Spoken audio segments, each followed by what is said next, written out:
تصوف کے جو 4 مشہور سلسلے ہیں ان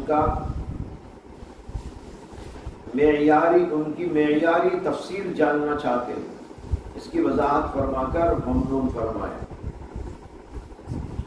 یہ تو بہت لمبا سوال ہے، اس کے لیے تو کتابیں لکھی گئی ہیں، ان کتابوں کو پڑھ لینا چاہیے۔ یہاں پر تفصیلی بات اس کی کہنا گویا کہ تاریخ کی تاریخ رکھنا ہے۔ بس یہ 4 سلسلے ہیں اور بزرگوں سے چلے ہوئے ہیں۔ اصل میں جو سلسلوں کا یہ نظام چل رہا ہے یہ بالکل اسی طرح کا نظام ہے جس طریقے پر فقہیات کے اندر 4 اماموں کا ہے۔ فقہ کے 4 امام مشہور ہوئے، امام ابو حنیفہ، امام شافعی، امام مالک، امام احمد بن حنبل۔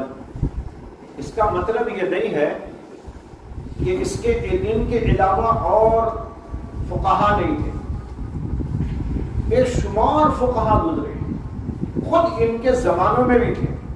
امام ابو حنیفہ کے زمانے میں بھی تھے، امام مالک کے زمانے میں بھی تھے، بلکہ امام مالک اور امام ابو حنیفہ ایک ہی زمانے کے ہیں تقریباً، ذرا فرق ہے دونوں کے درمیان میں عمروں کا۔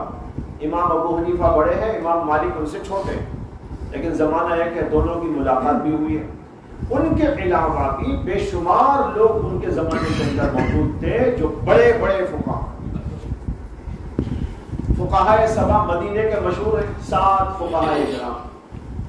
اسی طرح ان کے بعد ہر دور کے اندر، اور ان 4 اماموں کے گزرنے کے بعد بھی، یہ بھی یاد رکھیے، ان 4 اماموں کے گزرنے کے بعد بھی انہی کے درجے کے فقہا پیدا ہوئے دنیا میں۔ لیکن یہ اللہ کی حکمت اور مشیت کہ دنیا میں 4 اماموں کا سلسلہ چل پڑا، باقی کا نہیں چلا۔ اس کا مطلب یہ نہیں کہ فقہا نہیں تھے، 4 ہی ہوئے، بے شمار فقہا ہوئے، لیکن 4 کا سلسلہ اللہ نے دنیا میں چلانا چاہا، چل گیا۔ اسی کہ اللہ جس کے سلسلے کو جاری کرتے ہیں وہ جاری ہو جاتا ہے، اور جس کا نہیں چاہتے تو جاری نہیں ہوتا۔ اس کی چھوٹی سی مثال دیکھ لیجیے، موجودہ دور میں بھی آپ کو اس کا اندازہ ہو سکتا ہے کہ دنیا میں بے شمار علماء ہیں، لیکن مشہور کتنے ہیں؟ چند مشہور ہوتے ہیں نا۔ تو دیکھو علماء تو ہوں گے ہزاروں، لیکن ان ہزاروں میں اس زمانے میں بھی چند مشہور ہو جاتے ہیں، ان کے کارنامے مشہور ہو جاتے ہیں۔ اب جیسے مثلا مولانا تقی عثمانی دامت برکاتہ کا نام ہے، اب سارے تو تقی عثمانی نہیں ہیں، ہاں ان کے جیسے اور علماء بھی موجود ہیں، اس زمانے میں بھی ہیں، لیکن مشہور ہو گئے۔ کون؟ مولانا تقی عثمانی صاحب، اور بھی چند ایسے علماء ہیں۔ میں بتا رہا ہوں اسی طرح اس زمانے میں بھی یہ 4 فقہا مشہور ہو گئے، اگرچہ بہت سارے فقہا تھے۔ بالکل اسی طریقے پر یہ علم ظاہر میں 4 فقہا ہیں، تو علم باطن کے اندر بھی بے شمار حضرات صوفیاء کرام گزرے، بڑے بڑے مشائخ گزرے، لیکن اللہ تعالیٰ نے 4 سلسلوں کو دنیا کے اندر جاری فرما دیا۔ اس کے علاوہ اور بھی ہیں، اور ان کے ضمنی بھی بہت سارے ہیں، تو یہ 4 سلسلے دنیا میں مشہور ہو گئے، معروف ہو گئے۔ چشتیہ، قادریہ، سہروردیہ، نقشبندیہ، یہ 4 بزرگوں سے منسلک سلسلے ہیں، اور ان کے اندر کوئی خاص فرق نہیں ہے۔ پھر بس کچھ طرق اور اذکار کے اختیار کرنے میں فرق ہے، باقی کوئی بنیادی فرق نہیں۔ مثال کے طور پر ذکر ہے، ذکر جہری بھی ہوتا ہے اور ذکر سری بھی ہوتا ہے۔ بعض فقہا نے ذکر سری کو ترجیح دی، بعض فقہا نے ذکر جہری کو ترجیح دی۔ اسی طرح صوفیہ میں بعض سلسلے ایسے ہیں جس کے اندر ذکر سری یعنی آہستہ ذکر کرنا یہ افضل ہے، ان کے یہاں زور سے ذکر نہیں کیا جاتا۔ بعض سلسلوں کے اندر جیسے کہ چشتیہ ہیں، ان کے اندر زور زور سے ذکر کرنا اچھا سمجھا جاتا ہے، ان کے یہاں کا سلسلہ ہے۔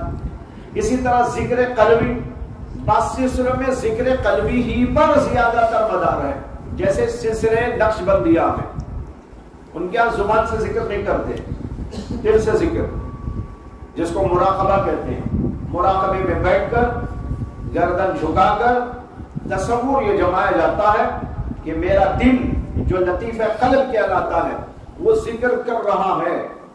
بس آپ توجہ دے کے بیٹھے ہوئے ہیں، مراقبہ کر رہے ہیں کہ میرا دل ذکر کر رہا ہے اللہ اللہ اللہ. اور کبھی ایسا ہوتا ہے کہ کرتے کرتے اندر سے اسے محسوس بھی ہوتا ہے کہ میرا دل اللہ اللہ بول رہا ہے. سمجھ آیا؟ یہ ہے ذکر قلبی. تو یہ کچھ طرق تدابیر، اس کے اندر تھوڑا بہت اختلاف ہے، بنیادی کوئی اختلاف نہیں. تمام راستے اللہ تک پہنچانے والے، تمام راستوں کا مقصود اللہ کی رضا، تمام راستوں کا مقصود اللہ کا قرب پانا. اس کے لیے جو گناہ سے بچنا، نیکیوں کا کرنا، اور جو ہے عبادات کے اندر دلچسپی لینا، اور اس کے اندر خشوع اور خضوع کی کیفیات پیدا کرنا، یہی سب کے اندر ہے، مشترک چیزیں ہیں، اس کے اندر کوئی اختلاف نہیں ہے. چند تدابیر کے اندر اختلاف ہے.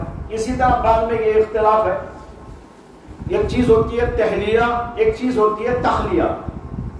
تحلیہ کہتے ہیں اپنے آپ کو اچھے اخلاق سے آراستہ پیراستہ کرنا، اور تخلیہ کہتے ہیں اپنے آپ کو برائیوں سے، گناہوں سے خالی کر لینا، دل کو پاک کر لینا، صاف کر لینا، ظاہر کو پاک و صاف کر لینا، گناہوں سے اپنے آپ کو بچا لینا. اس کا نام تخلیہ.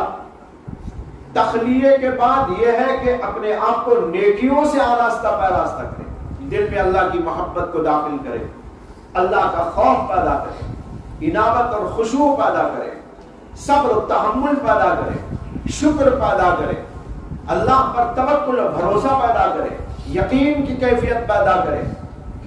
یہ ہے تحلیہ. اب یہاں اختلاف یہ ہے کہ بعض سلسلے والے حضرات کہتے ہیں پہلے تخلیہ بعد میں تحلیہ.